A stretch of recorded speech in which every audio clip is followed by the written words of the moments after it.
Oh, hey guys, I am kind of tired of sanding. I'm sanding the Lotus. Trying to. Frankers is interrupting me a lot. Yes, that's you. Anyway, I am bored of sanding and I made this little stand here, which is going to hold the body up so that I can paint underneath the nose. So it'll get it nice and high in the air, and I may hang the back from a piece of wire. I don't know. Something like that. We got to get this thing painted quick because then we can back on the Plymouth. Speaking of Plymouth, right away a few people mentioned that they wouldn't mind seeing some stainless dent removal. Again, I'm not claiming to be any good at it. Just thought if some people maybe weren't familiar with the actual technique, it's by and large it's actually really quite simple. So I think a lot of people think there's some magic to it, but in fact I don't think that there is really. Let's have a look at a typical piece here. I don't know if I'll use this on the YouTube channel. I may put a very abridged version of this up, but I thought if anybody wants to see a very typical dent repair on this, pick a pretty difficult one here. I think this is the front driver's fender on the 60 Fury. The molding that runs just on the crown of the door, so pretty typical and pretty bad, and it would kind of spoil the side of the car, and it's very typical of the kind of thing that happens. This is a little worse than some, so maybe it serves as a useful exercise. And again, I'm not claiming that we're going to get this perfect, but I think we could get it so that you could at least put it on the car and not always be looking at it. So the first thing, so we can see the dent is very close to that folded edge.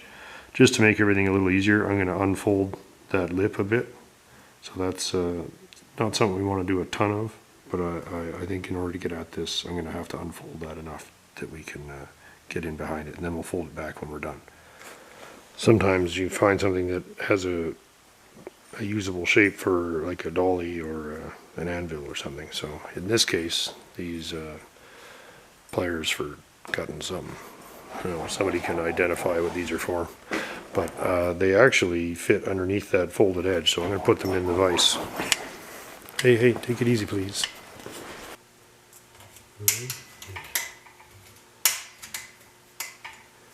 You need to pry this lip open. Not getting very, very far.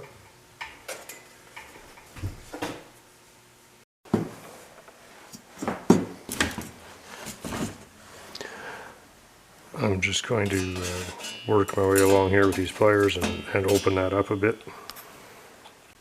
Yeah, there. Now we have much better access to that. So very, make it gentle and don't put any sharp kinks in it. Come on, you stupid thing. Anyway, whatever, that's what we're doing. So now I'm going to start pushing the dent out. And there's really not much science to that. Just kind of, I don't know.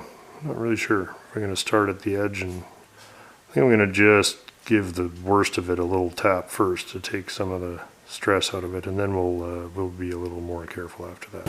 One mistake I used to make doing this was to try to kind of just tap the dent out. But you can see it's very hard to get the hammer to land in the right place each time. So another thing you should do is clean the dirt out of it a little better than I have here. Okay, can we see that a little bit? Yeah. So instead of doing that, I will take the hammer and put it exactly where I want it, and then hit it with something else, like this broken hammer here. And then I'm not wasting, and then I can hit a little harder. I can hit it a little harder because I'm not worried I'm going to miss, and I can do it with a lot more controlled manner with not leaving any mountains when I'm done. So I'm going to try and hit it right on the point of impact there, and figure if we can drive that all back a little bit.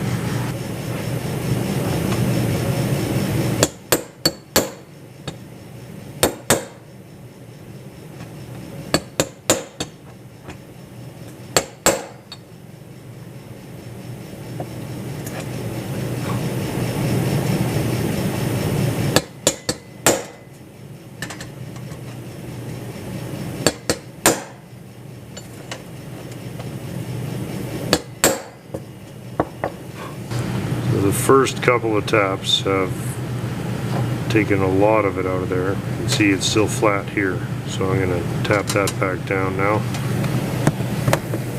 We don't want to get that ahead of us.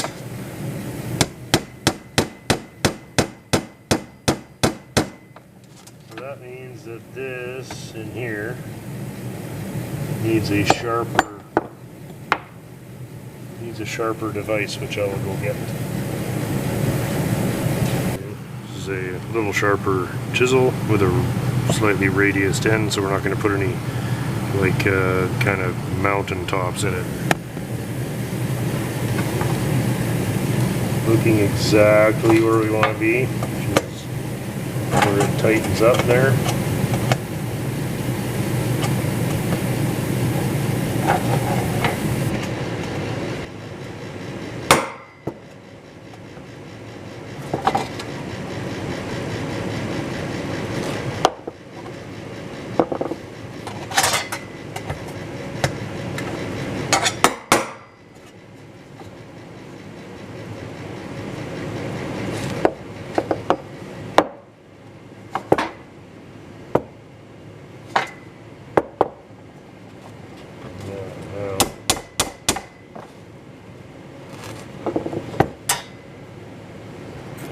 Okay,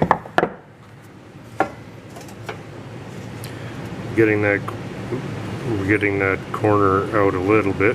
We're going to keep going a little bit more. There's still this high spot in the top. It's flattened. This radius has gotten really tight here. So I got to put something in there and flatten that out, or we'll be left with that when we're all done.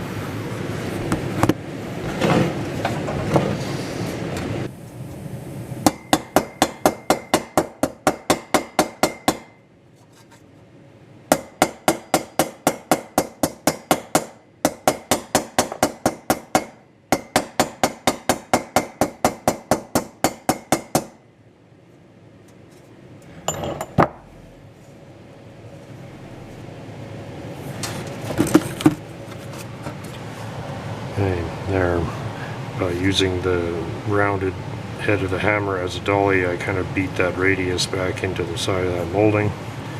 Again, the idea is to rough it out first and then gradually, oops, where did I go?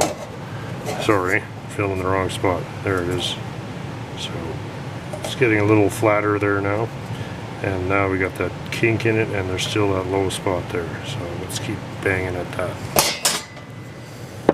Now we're going to switch, and we're going to gently push this out, and then we're going to start figuring out how we're going to get that kink out of it there, and then we really start with the little stuff and just kind of tap till we're happy, and then we start seeing if we can file it, and then the file will tell us what's left.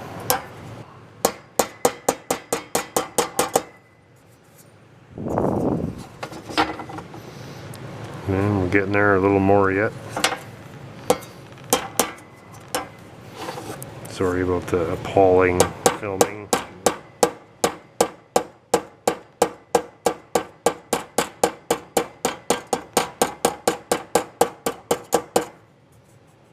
Okay.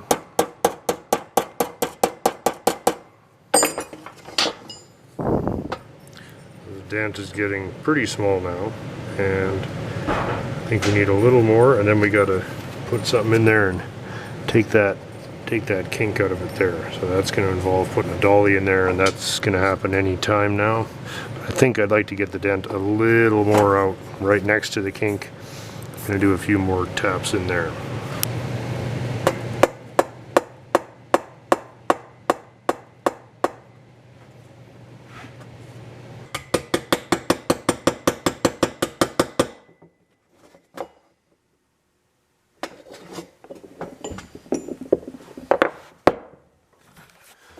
Okay, at this point that kink in it is now the biggest problem, so I'm going to try to push that down and put that extra metal in the dent there that's right beside it. So we're going to be tapping down on that, pushing up here, just like a smaller version of any old fender repair. Nice thing about this is you can hide a little ripple, or you can hide a little imperfection. It's just get rid of the huge dent.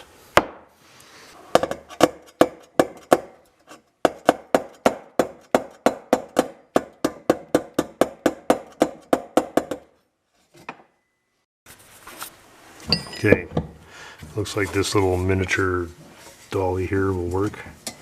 So I'm laying it right on there, trying to get the flat part of the dolly directly underneath that.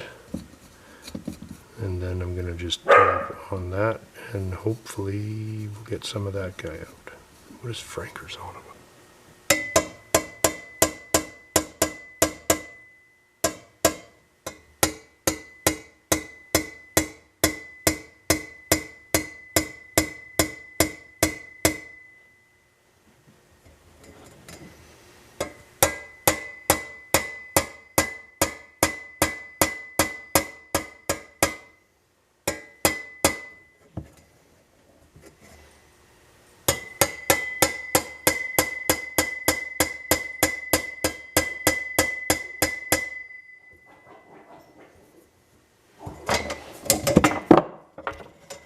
I'm going to go back over this way, and now we're really down to the fine stuff here.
Okay, now we're getting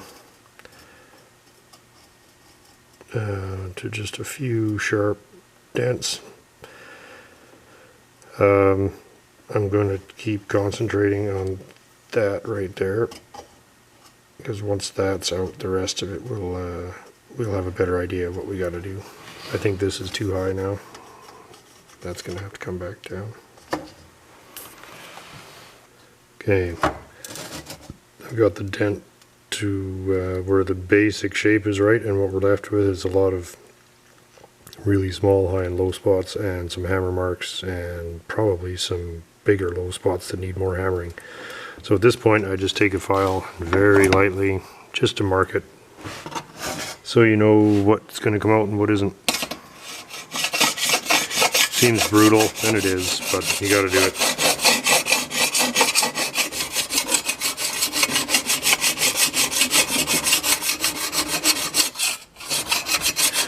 not really going beyond there. Let's see.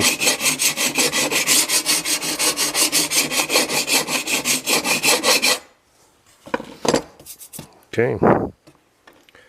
So, no really terrible news there. Basically showing that everywhere those little spots are, that's good. It's nice out here, and we're still low there and there, so those just going to need some more hammering. But these areas here are not. So still low right in the middle of it there. I'm going to start with that. Alright, carrying on, banging up the low spots, and a second pass with the file. You see that the low spots are now smaller and kind of evenly distributed. We have a little bit of something here, but now it's just a matter of we just literally carrying on doing the same thing. You can see there's no shavings or whatever on the table. There's nothing in the file. It's really just kind of scratching it and just showing us what to do. Eventually we're going to use the file to take some of the micro hammer marks out of it, but the stuff's only, I don't know, it's not very thick. It's like 20 thou thick maybe, so we don't have a lot of room to goof off with it. I really try not to use the file as anything other than a marking tool, but when we get it close we do have to file the whole thing to take the hammer marks out, so you want to just work your way up to it, that's all. Okay, here we are with the rough out done at this point for the purposes of what we're doing here. Already looks pretty good. You can see the back, there's no magic, just tiny little hammer marks and sanding it occasionally to keep it easy to work with. Just a little tiny punch with a rounded off end, and yeah, so from this point that requires really just sanding and polishing. We'll take this one right through to the finish. Normally you would do the other ones and then polish all at once. There's one there, and there's one more here, and there's I don't really like this. This is bent a little bit in here too, so still a lot more work to do on this, but that was by far the worst of it. You can see a little bit of damage here, but that's related to this, not to the one we're working on. So one at a time, but okay, now we're going to sand it, and I think we'll start with 80 grit and we'll work right up to 1000 grit and then polish it, and it'll look fine. Alright, sanded it all the way up to 2000 at this point, and now just give it a little bit of a polish and see how it looks. So the sanding process is basically file. You can use a finer file if the one you started with is too coarse. This one's pretty fine. So I went from the file to the 80 grit. Each time you do this, you use take whatever marks from the previous grit completely out, because otherwise you'll be trying to take the file marks out with the 2000 grit. So hammer on the 80 until every file mark is gone. Then what do we do next? Never more than double your grit. 80, 150, 180, 240, 400, 600, 800, 1000, and then finally 2000, which was kind of not really necessary. So that's the secret to the sanding, is never more than double your grit, and it's going to take a while. It's a lot of sanding, but each time you get the previous grit's marks out and it'll actually turn out nice. So often see guys try to do this and they'll start polishing it way before, and they end up with something that's shiny that has marks and shit all over it. It looks terrible. So I'm going to buff this up and we'll just have a look at the one little spot that's done. There's still dents all around it, but this one's done.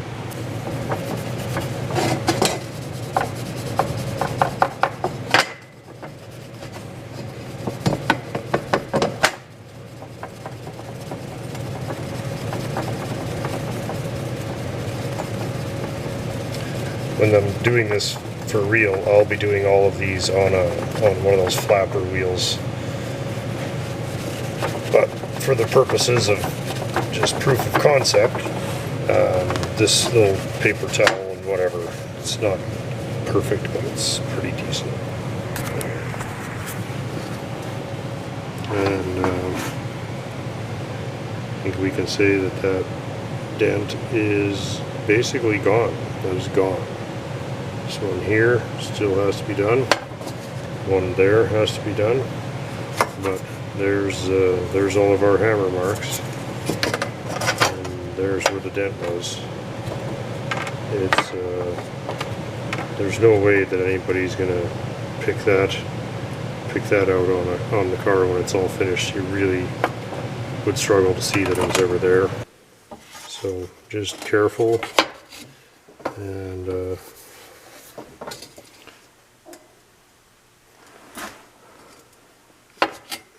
again, just like so much of this stuff that I used to think was impossible, there is no magic. It's just time and a little practice.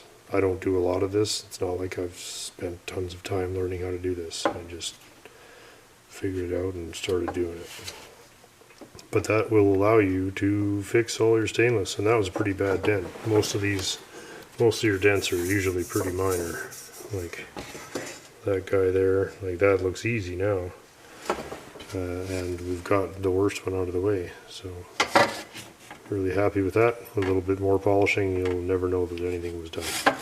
That took me, I don't know, well over an hour to do that one dent though. So when you add it up across the whole car, it takes some time, definitely. Thank you guys so much for encouraging me to do that, because it's actually turned out reasonably well, and very happy to be on my way. It's pretty fun to be at the point where we're straightening out the moldings on the Fury. From what we started with, to be worried about dings in the moldings is just fine with me. So we'll see everybody very soon. Thanks.